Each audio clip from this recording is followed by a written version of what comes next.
जय श्री राम दोस्तों, नमस्कार। आप सभी को बहुत बहुत स्वागत है हमारे YouTube चैनल सुधा डेयरी मीडिया में। दोस्तों, आज का टॉपिक एकदम खास है, बहुत जरूरी है। थंबनेल देखकर आप लोगों को पता चल ही हो गया कि क्या मैं बोलना चाहता हूं। मैंने ही बताया था आप लोगों से कि डेयरी फार्म में देसी तरीके से घास खिला के, हरा चारा खिला के फायदा ले सकते हैं। 30-35 रुपये लीटर भी दूध बेच के फायदा ले रहे हैं। हम ले रहे थे, आज से 10-15 दिन पहले का बात है। मतलब हम फायदा में थे।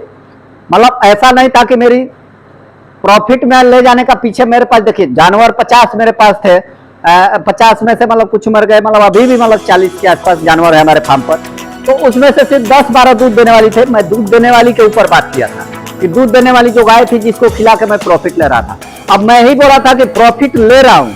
अब मैं ही आज बोल रहा हूँ कि प्रॉफिट नहीं हो रहा है, लॉस में हूँ। इसके पीछे क्या सच्चाई है, ये तुझे सच्चाई बताऊंगा। आप वीडियो समझ में आ जाएगा। अगर आप लास्ट तक देखते हैं ना तो एकदम आपको हकीकत समझ में आएगा। बात क्या होती है ना कि आप आधा अधूरा वीडियो देखते हैं ना, आपको समझ में आता है, फिर आप मेरे को कॉल करते हैं ना, आपकी भाषा मेरे को समझ में आती है। आप क्या पूछते हैं, मैं क्या वीडियो में बोल रहा हूँ, ये सब गलत निकल जाता है। पूरा वीडियो जब देखेंगे तो उसका जरिया मालूम पड़ जाएगा कि क्या है। तो सबसे पहले आप लोगों से बता देना चाहता हूं कि आप लोग को जो मैंने बताया था, एक संकल्प था अपना कि बछड़े सबका सेवा होगा, बुढ़ी गाय का होगा। तो बुढ़ी गाय का तो मतलब मान लीजिए आश्रम में छोड़ देंगे, लेकिन बछड़े सबको करना है। वो भी अभी डिसाइड नहीं हो पा रहा, क्योंकि उतना आवक मेरा नहीं हो रहा है। यूट्यूब से पैसा जितना आना चाहिए उनका खर्चा मेंटेन नहीं हो पाता है। कारण क्या है, सब कुछ आप समझ जाएंगे क्यों नहीं सफल हो रहा हूं। सबसे बड़ा चीज है अपना किस्मत का इसमें जरूरी है। अब एक भाई हमको बोले हैं, मैसेज किया है व्हाट्सएप पर कि भाई आपने ही बताया था कि फायदा ले रहा हूँ, आपके भरोसे मैं देख रहा हूँ, आपका सिखाया हुआ पर मैं चल रहा हूँ। आप बोल रहे हो कि अब प्रॉफिट नहीं हो रहा है, केवल यूट्यूब से कमा रहा हूँ। भाई देखिए, सब कुछ जो बताता हूँ मैं सच्चा बात बताता हूँ, इसमें कोई फेक वाली नहीं है। दिखा के आपसे जोड़ के कुछ इधर का उधर ये सब बता के व्यूज लाना मेरा मकसद नहीं है। व्यूज तो भाई देखो, अगर लाना हो ना तो मैं आज चाह दूं तो कुछ भी उल्टा सीधा वीडियो बना के व्यूज ला सकता हूँ। मेरे पास अनेकों टैलेंट है, अनेकों मेरे पास मतलब जरिया है यूट्यूब पर व्यूज लाने का। लेकिन अपने को ईमानदारी का रोटी खाने का शौक है। ये नहीं है कि बेईमानी से किसी को परेशान करके खाना, वरना आज मैं इस हालात में नहीं होता। अब मैं पहले मेन मकसद पर आता हूँ, मेन टॉपिक पर आता हूँ कि मैं लॉस में क्यों हूँ आज और क्यों प्रॉफिट में था। सबसे पहले आपको बोला था क्या कि मैं हरा चारा खिला के पूरा भरपेट गायों को, भूसा का मात्रा बहुत कम दे रहा था और फीड बहुत कम देना पड़ता था। हरा चारा जब मिलेगा बढ़िया, आपको मीठा हरा चारा होगा, जैसे गन्ना ग्रास हो, जैसे मिठास वाला चीज हो, मक्का हो, मक्का का घास हो या सुपर नेपियर हो, ये सब खिला के आपका मतलब फीडिंग कॉस्टिंग डाउन हो सकता है, होता है। हमारा भी हो रहा था। लेकिन बात कहाँ है, घाटा अब होने का 10 ही दिन में घाटा कैसे हो गया भाई? 10 दिन में प्रॉफिट हुआ, 10 दिन में इतना दूध थोड़ी घट जाता है कि घाटा होगा। बात क्या है, सच्चाई ये बात समझिए। पहले घास हमारे पास था, अब क्या हुआ है मेरे पास, पूरा नदी का बाढ़ आया हुआ है और सब कुछ मेरा डूब चुका है पानी में। अब मेरे फार्म के लिए हरा चारा एक मतलब जो घास होता है वो नहीं है। थोड़ा बहुत 1-2 कट्ठे में है जो कि बचा हुआ, उसको मतलब अभी रखे हैं। हल्का हल्का काट के, मतलब अचानक बंद हो जाएगा तो दिक्कत होगा ही। हल्का हल्का काट के आ रहा है, खा रही है। अब मान लीजिए कि गंगा जी में मेरा सारा हरा चारा बह गया, तो अब भाई बताओ मैं कहां से प्रॉफिट लूंगा? ये बात आप अब बताओ। मेरे को लोग बोलते हैं कि चुतिया केवल बनाते हो। भाई मैं चुतिया नहीं बनाता हूँ, जो चीज होता है ईमानदारी अपना रखता हूँ। यही दिक्कत है कि ईमानदारी का जमाना नहीं है। जितना गलत चीज दिखाया जाए उतना मतलब लोगों को अच्छा लगता है। गलत चीज यहाँ दिखाने का शौक नहीं है। अच्छा लगे या बुरा लगे ये अपने जगह पर है। मेरा जितना था, धान का भी खेती था, धान भी मेरा मतलब जितना धान आया था, मतलब मेरे सिर से ऊपर पानी हो चुका। तो अब इतना ही धान है, तो इतना बड़ा धान कैसे सहन कर पाएगा? वो भी गंगा जी के पानी में सब कुछ जल जाता है। आपको अगर नहीं पता होगा, जो गंगा के किनारे के होंगे, चाहे जिनके यहाँ बाढ़ आता होगा, वो समझते होंगे मेरी भाषा, मेरी बातें। क्या मजबूरी हम लोग की है। पूरा धान भी डूब गया, बाजरा था बाजरा भी डूब गया। अब मैं लॉस में कैसे हो गया? हरा चारा नहीं है। मैंने 2.5 लाख से ऊपर कुछ रुपया खर्चा करके, लगान का खेत का अलग है, 2.5 लाख रुपया लगा के हमने बाजरा और धान लगाया था। लगभग 50 बीघे के आसपास टोटल हरा चारा और ये सब मिला के। टोटल खेत हमारा 47-48 बीघा है, लगान उगान सब कुछ मिला के, रेहन फेहन जो भी लिया अपना सब मिला के। तो सब कुछ मिला के इतना खेती है। और इतना खेती के पीछे जो करता होगा उसको पता होगा, खाद बीज और जोताई बुआई, लेबर कॉस्ट, सब कुछ मिला के कितना खर्चा जा सकता है। तो हमने ये जो खर्चा किया था वो सारा नदी में पानी में डूब गया। अब डूब गया तो भाई लॉस तो होगा ही ना मेरा। ये बात आप मानो या ना मानो, जो मेरे यहाँ के नजदीकी होंगे वो समझते होंगे, चाहे जिनके यहाँ ऐसा हालात होता होगा वो समझते होंगे। अब उसके बाद बात आती है, वो तो मतलब एक लॉस हो गया। अब मेरे को लॉस होने का मेन जरिया क्या है, मेरा हरा चारा खत्म हो गया। प्रॉफिट हो रहा था हरा चारा से, हरा चारा ही खत्म हो गया।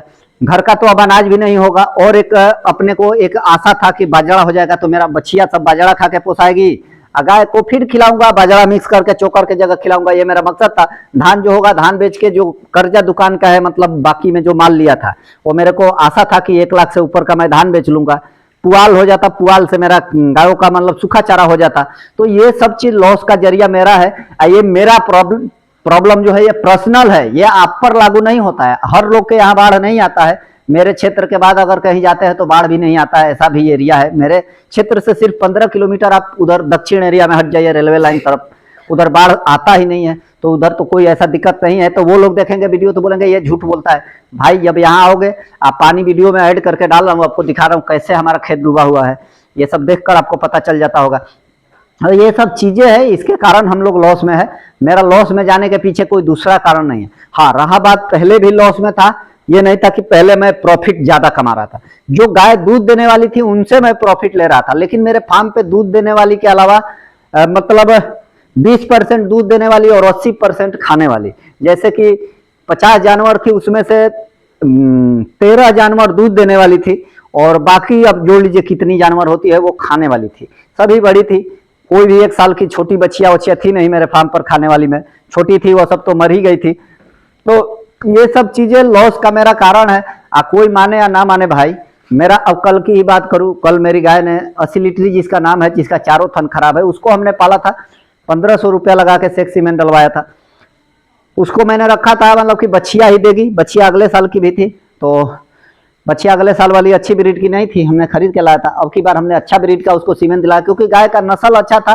थन खराब होने से मतलब जो भी हुआ मेरे यहाँ खराब हुआ, मेरा कर्तव्य जो भी है खराब हो या जो भी हो, या मेरा एक्सपीरियंस कम हो, खराब हुआ, इसके चलते गाय खराब हो गई थी। मैं उसके भरोसे रखा था कि बच्चिया देगी, बच्चिया पाल लूंगा। एक तो उसका मतलब बच्चिया के बाद गाय खाती रहेगी यहाँ पर ही हरा चारा फरा चारा, उसको अनाज देने की जरूरत नहीं है, आधे किलो 1 किलो आटा खिलाएंगे। लेकिन सब कुछ पर पानी फिर गया, सोचा हुआ रावण का नहीं हुआ तो मेरा कहाँ से होगा।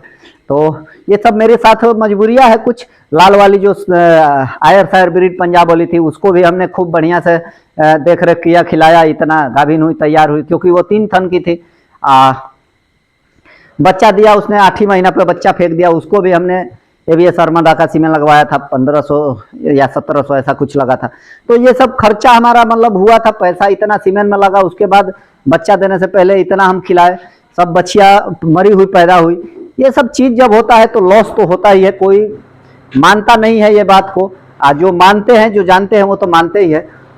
मेरे साथ पर्सनल प्रॉब्लम हो जाता है। मैं किस्मत का जो भी कमजोर हूँ, क्योंकि इतना कोई बिजनेस बड़ा फैला के और इतना बड़ा लॉस नहीं झेलता है जितना मेरे गांव वाले सब मेरे को बोलते हैं कि ये किस्मत का ही खेल है या तेरा नसीब ही खराब है कि एक गाय रख के हम कमा लेते हैं, अपना बाल बच्चा पाल लेते हैं, और तेरे पास इतनी जानवर है फिर भी तू नहीं कमा पाता है, कर्जा पर कर्जा होते जा रहे हैं। आज के डेट में हकीकत है, ये कड़वा सच है कि मेरे शरीर पे 7.5 लाख रुपया कर्जा गायों को खिलाने के पीछे हो चुका था। फिर से अब 2.5 लाख रुपया मान के चलिए कि और प्लस हो गया। जो बाजरा का बाकी लगाया था, मतलब कि बीज खाद का, धान का, ये सब डूबने के कारण 2.5 लाख रुपया ये भी कर्ज मेरे शरीर पर हो गया। आप जानिए, तो ये कर्ज कोई भरने वाला तो है नहीं, ये तो कैसे भी अपने को ही भरना है कमा के, अब जैसे भी कमाए। अब दूसरा, अगर इस लाइन में मैं रहता हूँ, इसके मालिक आपको पता ही है कि दूसरे हैं, मैं कमा नहीं पाऊंगा इसमें। मेरा जो सैलरी आएगा वही आशा है, यूट्यूब से जो आएगा वो आशा है। अब हरीश मेरा बाहर गया, वो कमा के जो देगा वो आशा है।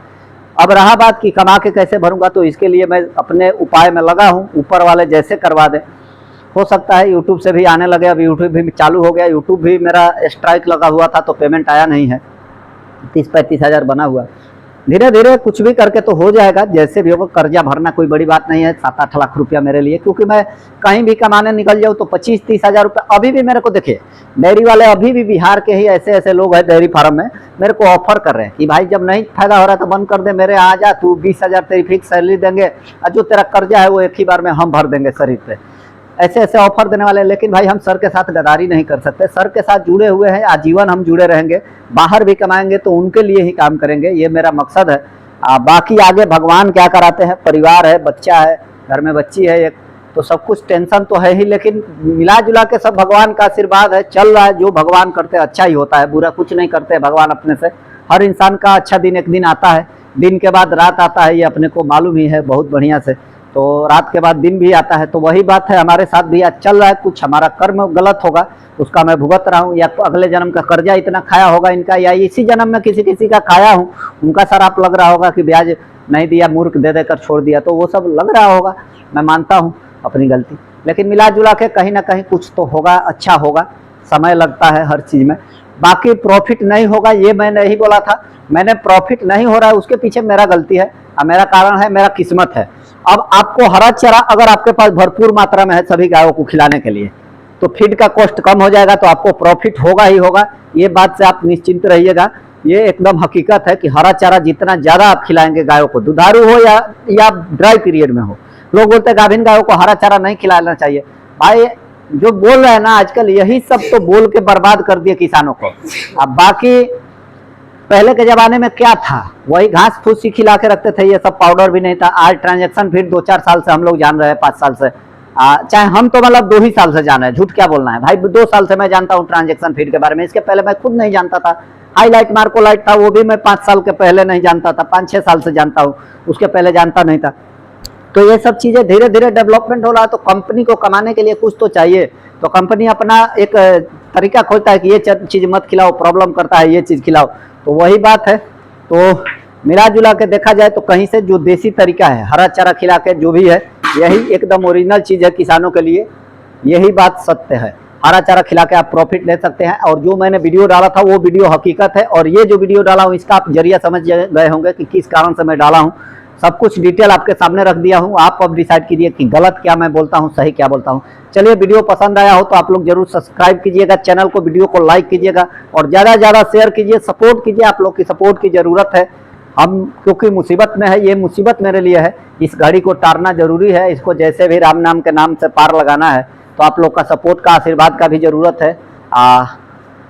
मन दुखी रहता है लेकिन भीतर से खुश रहता हूँ भाई कि गौ सेवा कर रहा हूँ, जो भी हो रहा है गौ माता के आशीर्वाद से हो रहा है। गलत अपना समय चल रहा है तो वो अपना ही गलती है, वो कोई भगवान का मर्जी नहीं है। हाँ, जो भी होता है अच्छा ही होता है, ये मैं जानता हूँ। चलिए, जय श्री राम, जय गौ माता, हर हर महादेव, जय श्री राधे।